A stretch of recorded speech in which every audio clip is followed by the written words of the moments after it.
While new crop season continues moving right along here, we just want to kind of cover some weather maps and what some of the potential volatility over the next few weeks, where it's likely to come from.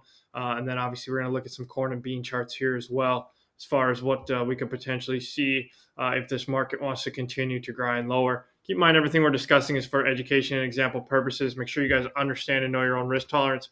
So go through the information we have here in front of us is the week over week weather maps. And that first one that's on the left hand side, that was from Monday, July 21st. The right one is from today. And as you can see, we've really pulled back from that heat index or that really hot weather pattern. So while we were starting to kind of formulate maybe a little bit of a push and rally here on the grain markets, all of a sudden we've got some of this heat getting pulled back out of the forecast.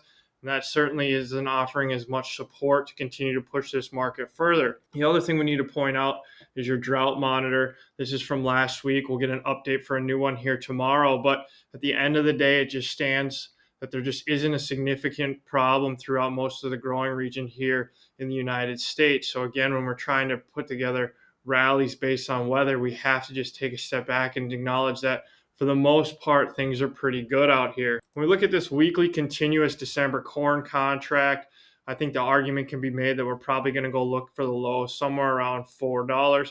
That's what we hit last year into that early September timeframe. Follow those seasonal patterns.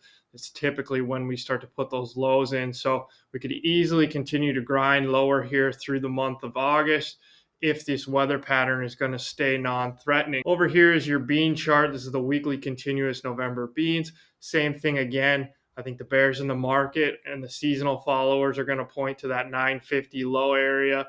Again, as long as this weather continues to stay non-threatening, that's probably a reasonable downside target that we achieved here on last year's beans as well. At the end of the day, I think we just have to acknowledge that the weather overall has been non-threatening. It's been pretty supportive of a good crop. At the same time, we have heard from guys, and we do need to acknowledge that there are problem areas out there.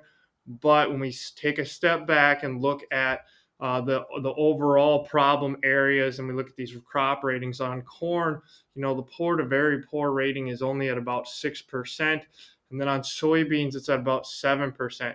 So while there are some pockets that are struggling, we have to keep in mind that a majority of the crop is looking pretty good. If you guys have any questions, feel free to reach out to us.